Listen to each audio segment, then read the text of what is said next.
Good morning, everyone. Can you hear me okay? Yes. Oh, wonderful. Thank you. And then thank you to the friends of the Beaufort Library and their friends. I'm delighted to be here with you, especially on a rainy day where we should probably all be reading at home, but maybe talking about reading together and reading about reading is the next best. So I'm here to share with you today a little bit about books promiscuously read, reading as a way of life, by Professor Heather White. And so let's get started.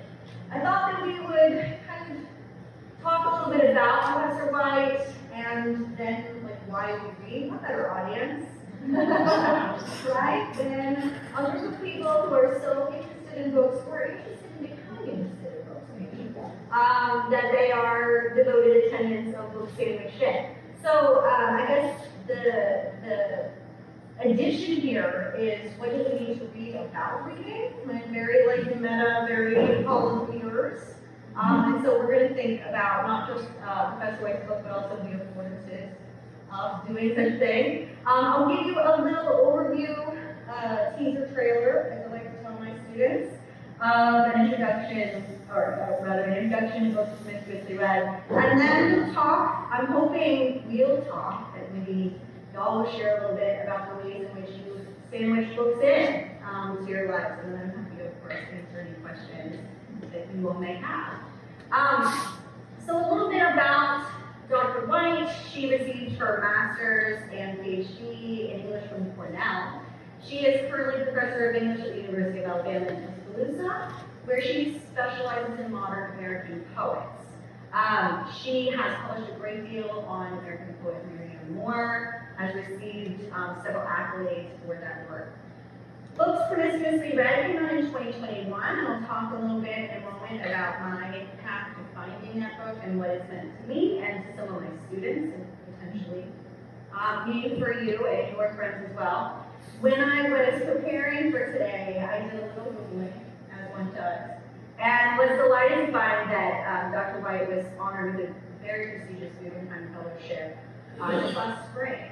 So she's sort of celebrating her year anniversary right now of her Guggenheim, and she received that honor to work on a project studying the correspondence between Elizabeth Bishop and Marianne Moore, two modern American poets on whom she has worked a great deal.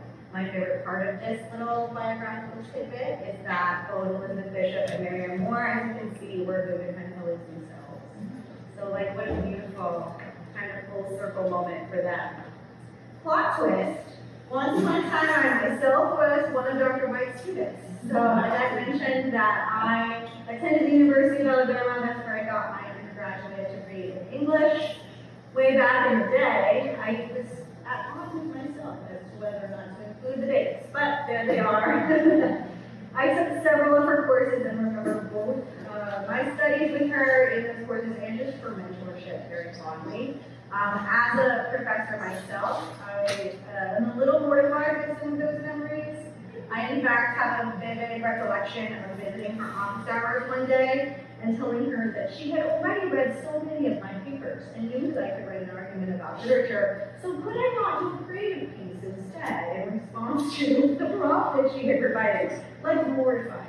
In retrospect, I thought, in the early 20s, I was like, sure, she'd be all for that. Why would I follow the thing that she gave us? So, it's fun to be a professor and remember your own days as a student, let me tell you. So in December of 2022, so about 20 years later, I happened to cross Dr. White's stuff. You might imagine, as a former student, been following her for years, and wouldn't that be great? But no, it was quite sort of circumstantial. I was actually spending some of that summer preparing a revision to one of my own courses. And I mentioned I teach a lot of different things, which is a joy. And one of them is first-year composition. So first-year composition courses, you may have had this experience, right? General education requires them of all majors, no matter what is their discipline of focus. And I think we could maybe agree. I'll just put it out there that we might agree that reading and writing is so foundational, right, to any study, in any area, any profession. But a lot of times students come to composition and rhetoric, composition and literature, with a lot of skepticism, maybe a little disengagement, disinterest. And so my plot that summer was, how can I actually make this class that's about literature and writing, all about why you should read, why you should write, what's in it for you, what's in it for them. And so while I was doing some research, sort of inspirational pieces about this for a class I ultimately titled Why We Read, I came across Dr. White's book and of course like picked it up, devoured it, enjoyed it in the summer. And then together with the poetry and fiction we studied in that course and still do, other nonfiction pieces like Dr. White's books Promiscuously read are things that we sort of encounter together. So I put a little snippet from the syllabus there because I thought it might be interesting to hear like how does one frame something like you should read and spend some time reading for like 17, 18-year-olds in today's day and age. So here's my best shot. I'll just read you a little snippet of it. Words have power, and so just like writing well, the ability to read well, with curiosity, openness, focus, and attention to detail, as well as connections, can empower us to better understand ourselves, others, the world around us. Finally, experiencing texts that matter to you and speak to the things you care about can also bring joy or comfort, delight or diversion, relief or revelation. Literary forms like poetry and fiction in particular can enable us to discover the possibilities of who we are and want to be. They can get us outside ourselves for a while, allowing us to play around in another's consciousness or live another's life. Reading can help us realize we are not alone, or expand our emotional, intellectual, ethical, and spiritual horizons. So, like, you'd never know I was a student of White's, right? So, a little bit about reading. For me, it's probably very clear already that as an English professor, but also a lifelong, very devoted admirer myself, this book was deeply resonant, right? I felt as though at many moments I was sort of reading my own story, and also having my own relationship with reading sort of expanded and tugged on, and thinking about that in many ways. I agree wholeheartedly with Dr. White that reading promotes personal well-being and fulfillment. I think it's a really interesting sort of tension and dynamic that while our bodies are so still and at rest, so stationary, if you will, our minds are expanding, questioning, discovering, just, sort of spreading themselves out into these other worlds and these other ideas. So for me, and I'm here to pitch to you today, reading in books like books promiscuously read, but certainly there's a whole sort of subgenre of text out there, provides us a way of both celebrating and diving deeper into our whole relationship with reading. So when we are choosing to read, we're making a choice. We might think of reading as a habit or as a practice, similar to what one might conceive. We hear that with yoga, for example. And as an experience, as a pathway for better understanding the books we enjoy and those we just did not, as well as our world and ourselves. This is my favorite quote from Dr. White's book. What matters is staying attuned to an ordinary, unflashy, mutely persistent miracle. That all of the books to be read and all of the selves to be because we have read them are still there, still waiting, still undiminished in their power. It is an astonishing joy. We could just stop right there, maybe. Just kind of sit in that for a couple of minutes and think about those experiences that we have had or that we are perhaps still seeking, where we feel as though a book really changes our lives, or really changes our minds about something important, or just stays with us, right? Kind of lingers on and on in our minds. My students and I, when we are in college, right, talk about book hangovers, which is just that feeling where you complete a book and it just won't leave you alone, right? Days, even weeks, maybe even years beyond, when you have closed the last page. So I want to balance in some ways a very provocative, again, theatrical trailer, something to sort of, spark curiosity and perhaps propel you to pick up Dr. White's book if you haven't yet. But and tell you enough about it to do that without like kind of spoiling all the best moments. When you go and see a movie a trailer and you're like, what is that run of this film? So I tried to kind of strike that balance. We have here the book jacket cover, which does give you that kind of overarching aerial view. That Books Promiscuously Read talks about the pleasures of reading and its power of shaping our internal lives, advocates for a life of constant, disorderly, time-consuming reading, and encourages readers to trust in the value of the exhilaration and fascination such reading entails. And kind of within this, in those last lines, I think is something really important to kind of understand about the book, which is that Books Promiscuously Read illustrates the irreplaceable experience of the self that reading provides to those attempting to do it.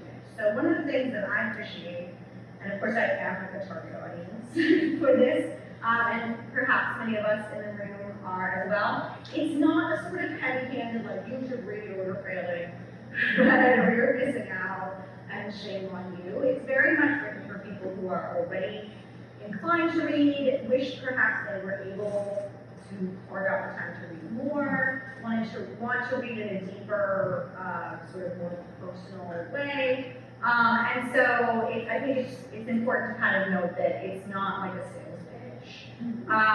So much as a reflection, a sort of place to live for people who are so inclined. The book is divided into 5 sections: propositions, play, transgression, insight, and conclusions. My main focus today will be on propositions, just to give you some kind of sound bites, a sense of what Dr. White is up to in Books Promiscuously Read, but also really so that we can just have a conversation, kind of guided by what she does in the project, to think about reading. So I put, and another big screen, all 22 of the propositions that make up section 1 of the book. And I just folded a few that I thought we would kind of zoom in on and think about a little bit together this morning. But it's a really beautiful sort of patchwork quilt of Dr. White's own reflections and sort of invitations having to do with reading and with literature more broadly, but also poetry. And a lot of like allusions and quotes from great literature or just sort of popular literature sort of interwoven and overwoven throughout this section. So it's a really interesting kind of reflective read. It reminds me a lot of times about gift books, right? That you give someone they're sort of full of quotes and those kinds of things. But it's also pretty dense, pretty full. So this is very large, and hopefully that's a good thing. But I thought I would take a few minutes to just look more closely, again, as a kind of tasting menu of some of what Dr. White's up to. So early on, she's kind of framing her audience, she's framing her subject matter, and as I mentioned, it's very sort of invitational. One of the earliest propositions that she puts forward is that readers should read. Naturally.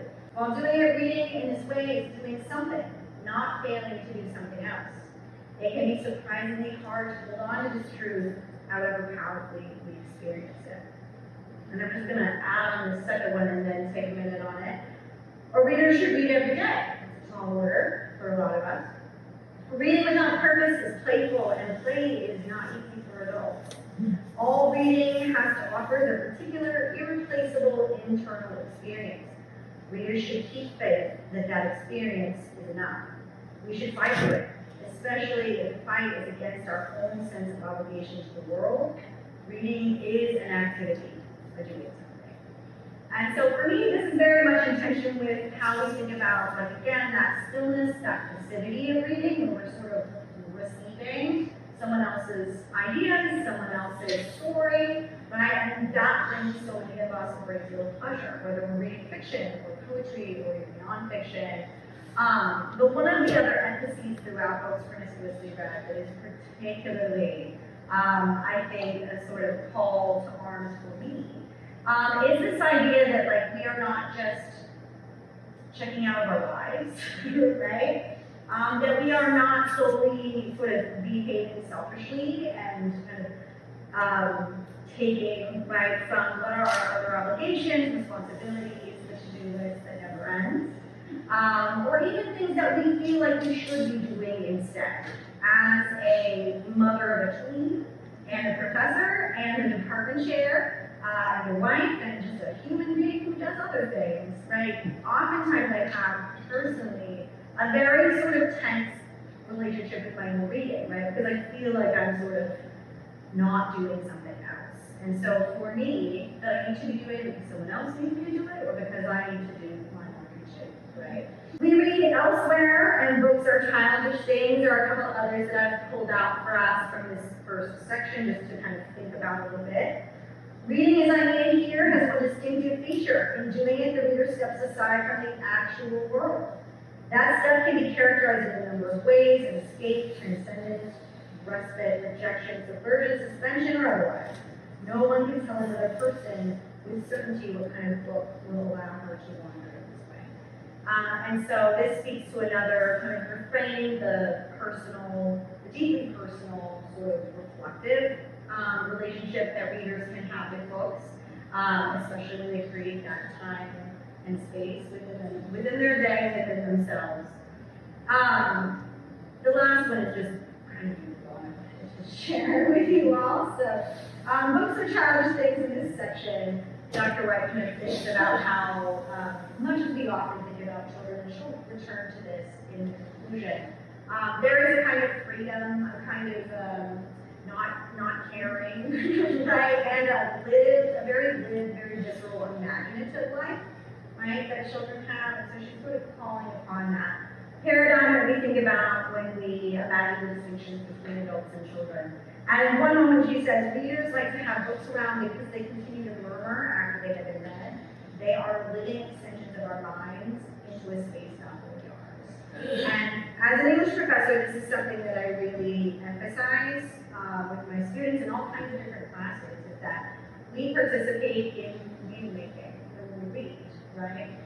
We are not sort of, again, just in the passenger seat, like a sponge, right? Soaking up the words before us and nothing more. We are actively connecting, synthesizing what we're reading with other things we have read or lived.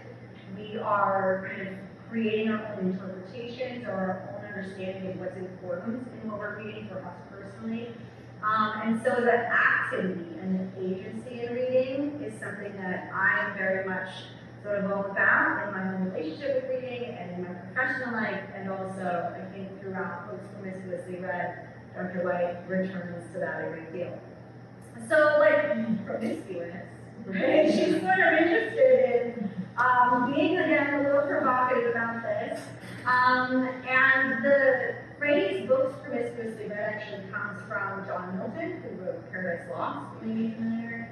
And he was writing not one of his literary pieces, but sort of against prohibition and censorship, which is like a thing, right, for us to this day, with banned books and so on and so forth. And so, because that has really ramped up in our own country and in our own culture, more recently than 2021, I think Dr. White may have been a little crystal ball, and she had a little crystal ball there. And so she kind of connects this to her thinking about books. Books themselves drift all over the place, and so should we in our encounters with them. To read is to wander in direction, to read is to refer.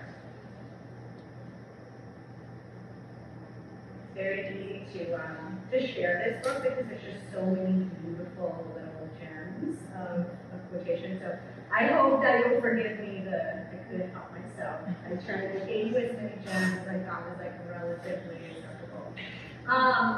The last two, the propositions in the introduction are one from a quote from C.S. Lewis and the other inspired by Henry David Thoreau.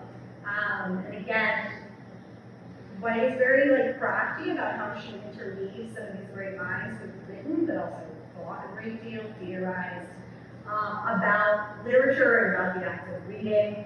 She has a note at the beginning of the text that sort of says, in a very English professor kind of way, I'm not quoting and citing this book, in the body of the actual text. So she has a very responsible, sort of works cited and notes section at the end where she takes, where she gives rather credit for all of the different minds, right, and words that she has shared. But because of that, the text itself, her text, really does become this like sort of living organism that's taking all of these writers and thinkers from the past and thrown the present and kind of melding together. For me, that is very much a model of what she's advocating that we do or that we get when we read. So the idea that like we sort of take books into ourselves, but we also infuse ourselves into the book so that it's this very sort of symbiotic relationship. She kind of models that in the way she deals with other writers' work. These quotes are maybe a little bit too long to actually read to you, and you've got them there, of course. But one of the things that I appreciate about what she does with C.S. Lewis's quote about surrender is this idea that while we are active agents, right, in our reading, or we should be, we are also engaged in this like beautiful act of listening and receiving, right? So there is that kind of paradoxical give and take there.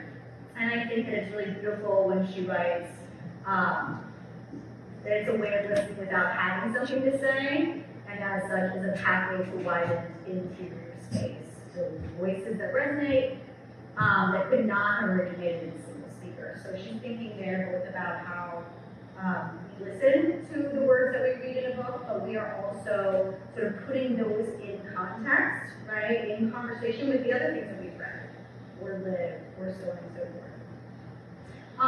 In Walden and some of his other writings, Henry David Thoreau kind of has like this existential crisis for himself in writing about like, when do I need to do the work to like live in the woods for you and be an author? Like when do I need to like sort of chop the wood and get the water and do those kinds of things? And he goes down this path of, well, the morning when we're freshest, we're rested, our bodies and our minds are sort of moved alive and primed for the day.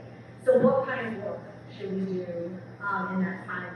For me, this is another moment, and you can kind of gloss your eyes across the quote there, where what is advocating for reading as a meaningful work, as a practice, right, not as a kind of dipping out of the world around us or our exchanges with other people. So it's not an escape hatch, it is in and of itself a valuable way to spend one's time. And so she sort of says, like, read in the morning, read at night, read at night, read every time. If we become too preoccupied with thinking about reading as a luxury, right, as a kind of selfish or meaningless compared to the other things we need to do in a day, then the price that we pay is we don't read, or read far less than we might. So she advocates we can affirm it, even and perhaps especially going to ourselves as a mode of living. We also serve through sit and read. And I think in today's world, that is a really great soundbite to like take with us. Like, how are we serving ourselves? How are we serving the world, others around us, by sort of cultivating this relationship with books? Okay, I'm gonna speed up, I guess, a little bit just to make sure there's lots of time for discussion and questions. For sections 2, 3, and 4, I just kind of chose my very favorite moments, but also ones that I felt truly encapsulated the work that Wine's doing in those sections of books promiscuously read, and also kind of like what the broad takeaways are. So this one is a little bit of a spoiler alert in that you will have a sense of what she's up to there and what she's wanting us to say. The first little soundbite from the second section play is one that I spent a lot of time with my students. I really wanted them to think about reading as not work, but play, right? As a book, as something that they need to actively kind of manipulate and think about. So that's the one I'll read to you kind of in its entirety. Imagine a book as a toy. Toys come without rules, without instructions. The example she uses is a ball, right? So like nowadays, a lot of toys come with instructions. But if we think back, right, so just a simple bouncy ball, then we kind of get what she's going for here. A toy is the object of our playful attention, a means by which we can bring what is inside us into contact with what is outside. If a book is a toy, reading is the game we play with it. Then she puts the paradigm here. Although we start and stop reading at will, although we initiate, continue, and end our entire encounter with a book, when the game into which we are invited is being played, we are the book's plaything. Its mouth, its mind, its motion, there to be done with what it likes. And I love that, like, flip there, because it's really thought-provoking. Right? We are in control. We can put the book down, we can throw it at the wall. This is what my students are wont to do, right? When it is I'm asking, begging them to read. But like, in what ways does it sort of have its way with us, right? Whether it's we're up till 3 a.m., can't put it down, the ideal in my mind, and like I need to sleep, and then we've hopefully all been there with one book or two. Maybe we're resistant, or what it's talking about is really alien or uncomfortable for us, right? But still, we're kind of there to have our minds stretched and our ideas pushed upon in those ways. So I think thinking about books as toys that we play with and that play with us is another way of really sort of creating a sense of their potential significance, right, for us, and also that also really connects deeply with imagination and joy and nostalgia and all of these very kind of different things that maybe we don't think about when we're doing like reading this work. She goes into a history of the ways that books have been, whether for like individuals, for groups of people, based on gender, race, class, somehow prohibited, or how access has been sort of problematized or oppressed.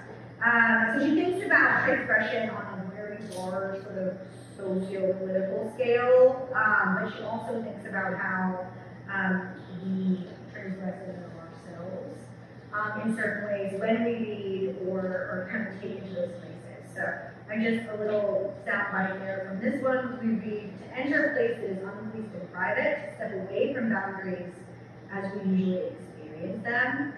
And so you can take this to a very real place like fantasy literature, science fiction, right? We think about writing or reading certain kinds of genres as even more kind of escapism than others. But why is pressing upon us to think about something that's even highly mimetic, highly sort of realistic, maybe even something that is really close to our own personal lived experience, the ways in which that sort of creates a mirror and helps us to claim ourselves, but also sort of change the way that we think about that. And that's where she ends in her penultimate section, thinking about insight, the insight of being gained. She does sort of further balance some reflections upon how reading is a seeking, right? We hope to find things there, but also we have to sort of be open to it, right? So she discusses both sort of active reading, seeking for insight, and also receptivity. And I'm just gonna give you sort of like the visual of the ways in which the book concludes. So she has 6 sections. Conclusions, mirrors, propositions, the first section, but it is much shorter and much sort of more geared toward an outward actor, right? When might be done reading the book and is setting out on pursuing their own literary lives.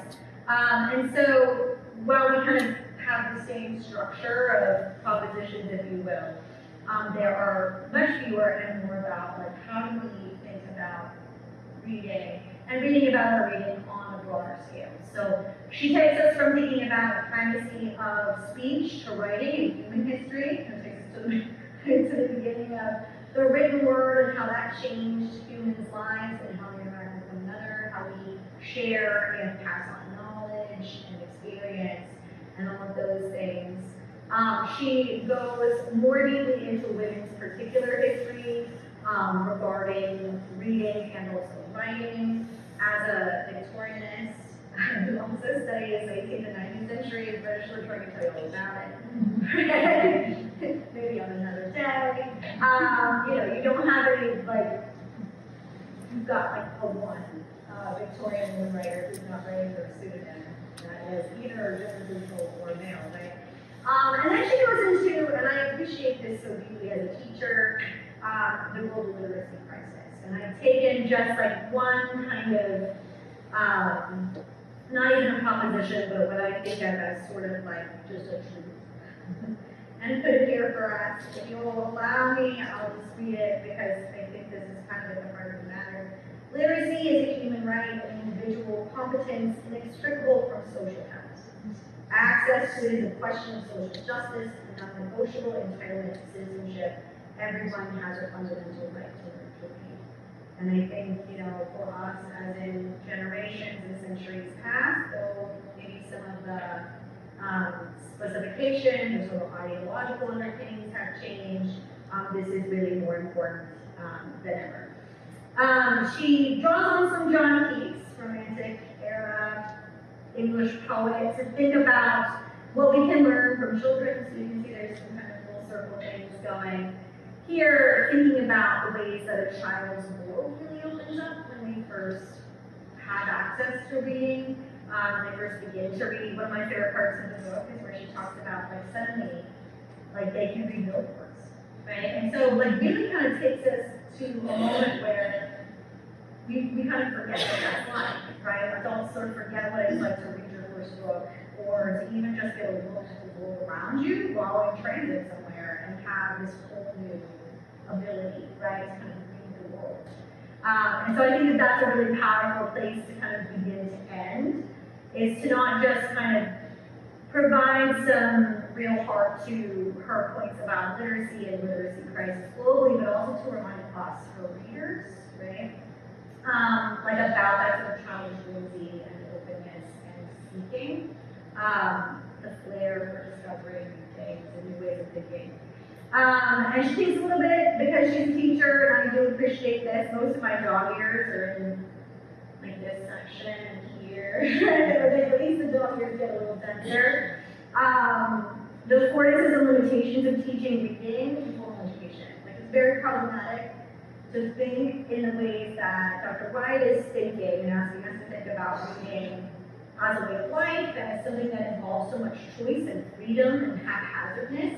And then they turn around and be like, here's your syllabus, students, and the methodology, and this is what you have to read, and test you when you're writing a paper and all of that. So she tries to kind of bring some of that together, but she also, sort of in a counter argument to those issues, talks about how, for some, school is the one sort of safe or like allotted place for reading, right? So how many children were inclined to read and like were teased or didn't have a kind of home life that allowed for it, and school was this kind of haven for that, right? And also how many students were just bookworms waiting to happen, right? And kind of needed the invitation, needed the license, the time, the incentive to discover that. And I think anyone who has the joy and pleasure of working with youth, I mean, you're not gonna, like, not everything is for everyone, right? And certainly, Dr. White herself addresses how for some people it's culture, for some people it's music, it's dance,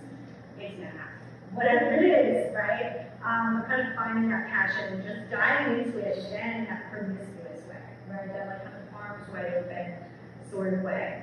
And finally, she says we should all read like a teenage girl, which like I was once one, I have one, or like on the cusp. My daughter's 11, and she leads. Just like I did in the ways that White advocates in her closing, which is to just kind of like do what you're not supposed to, right? Like at the dinner table, in class, when you're supposed to be doing something else, under the covers of the flashlight, that was when I was got in trouble for. Read the banned books, right? Read anything and everything. I am always really careful not to be like, don't read that graphic novel, read this literature. Like, no, just read. Right? Just read. Her pre-K principal told me when my daughter was little that even though she could read more advanced than like maybe was appropriate for her age, that she absolutely must read all the pre-K and kindergarten books. Not just because they were appropriate for her like sort of other forms of cognitive development, but because then she would miss out. Right? Like one should not miss out on some of these classics being written every day, the ones that we know of. So like I'm asking them, as a sort of good ventriloquy doll for Dr. White, so just like read like a teenage girl, read voraciously, read without judging yourself. Right? I'm an English professor who, yes, can talk to you about all literary grades, but also loves some YA. Right? Like religiously reads young adult literature. Right? And so like take it from me from Dr. White, like it shouldn't be a matter of judgment, it shouldn't be a matter of anything, but just find something that you think you might love and give it a try and be as random and as systematic and promiscuous about it as possible. In case you need further reasons to perhaps pick up Dr. White's book, I just give you sort of like some glowing reviews to ponder. It certainly is meditative. It certainly is just kind of something to like pull up on a rainy day like this, with a blanket and some tea or some coffee or Coca-Cola, whatever it is, and just kind of explore like what she has, I think, to say if you feel passionate about reading or if you feel as though you need some kind of invitation to understand why you might do some promiscuous reading. And there's my, diligent works cited page. Just like Dr. White. And so I would love to invite you now to maybe share a little bit with me, with one another. I know Q&A means you ask me questions, and I'm happy to do that, but I have some questions for you.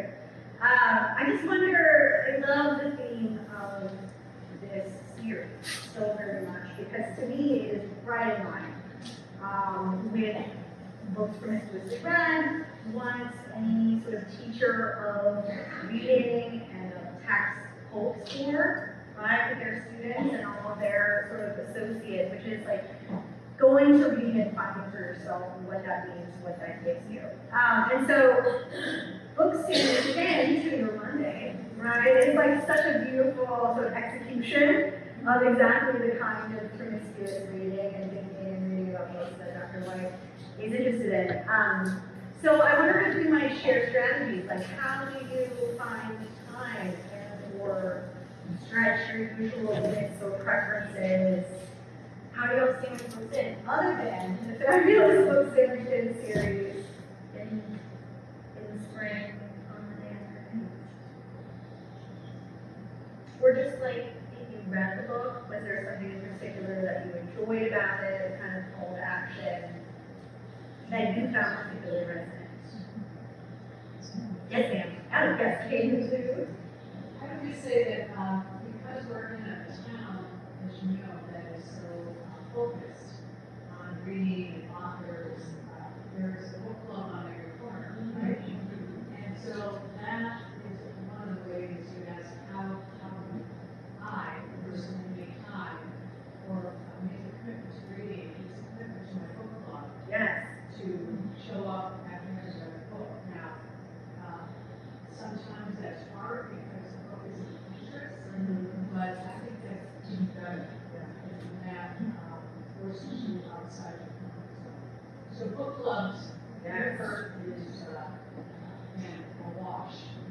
What a joy, and authors, right? I mean, like, that's really something magical about where we live. We've got like all these local authors who are sometimes available for speaking events, and that, I mean, I love the accountability partner, right? And that's what book clubs provide us, but how beautifully put to think about how we may not like the book, right? But we're kind of on the line for some of our compatriots in the book club, and then we get to hear what they think about it, right? And that's, I think when I have discussions with others about books that I didn't particularly enjoy, I at least get to hear like, well, what about somebody who really deeply connected with? In response to the gentleman's concern about students today reading books, our son is involved in a worldwide book club via the net, and he is devouring books, which he takes after his mother's approach, where I like to linger over a book like a good meal.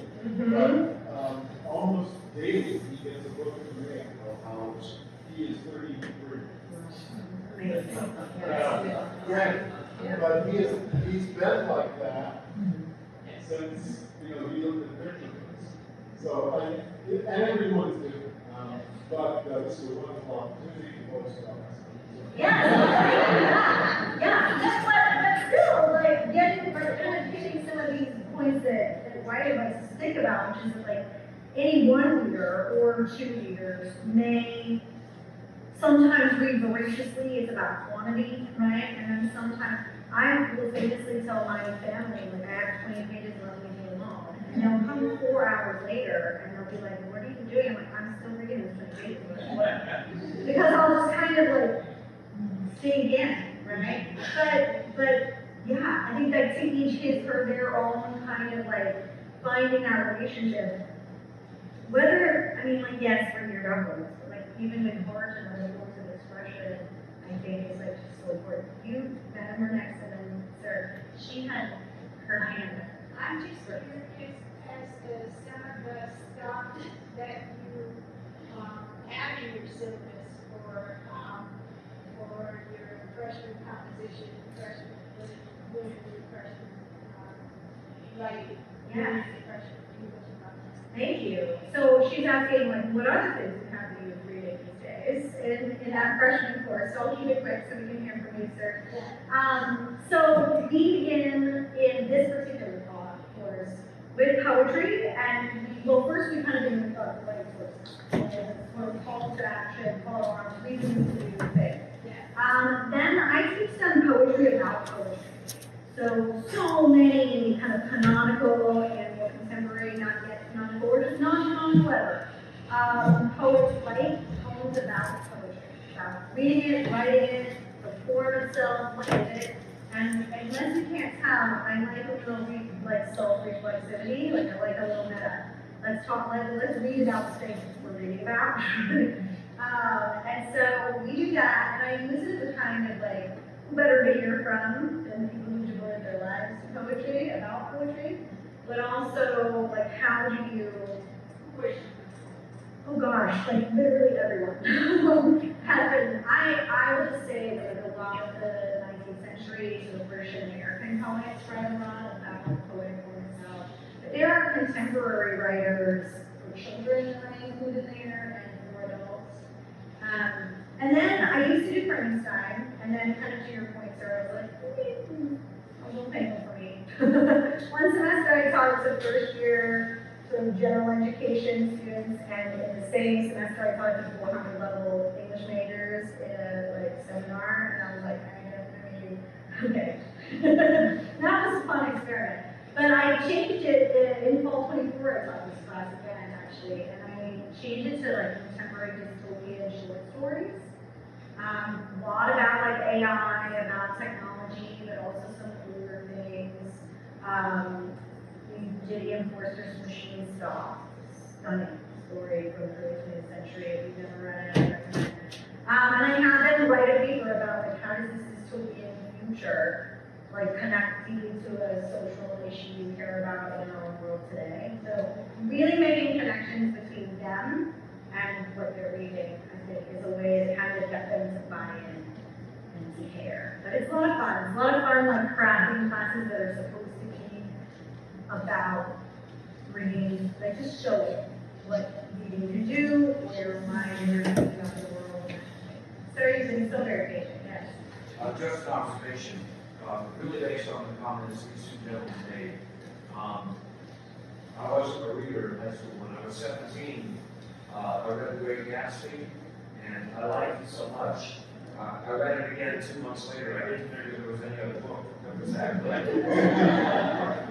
Contrast that with my adult life. I have a notebook, and in that notebook, I have author, and I have written author, comma, and the title for every book I've read since 1977.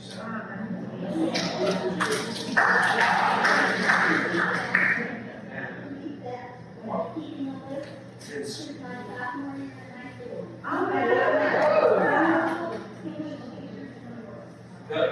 I wish I had this in Excel because see look, and I don't, what am I going to do? Look through all these pages to see if I've already read it? Not that it matters, because when I read a book, I've forgotten it in a week.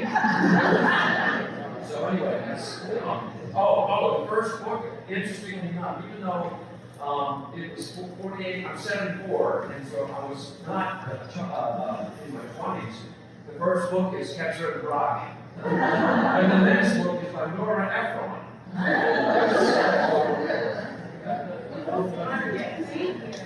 I'm very late to this party. I just started keeping a little journal with my daughter we chat run, and I think 2023 was the first year we did it. And I said, well, let's get our little journals, let's keep a list. And so this became one must read 23, at least 23 books in 23, 24, 24, 25, 25. So like, I hope that by the time I get up there, like I'm retired, so that I can actually keep up with the date, like the year that it is. But I grew past 24 and 24, so I feel like we're doing pretty good. Thank you so much.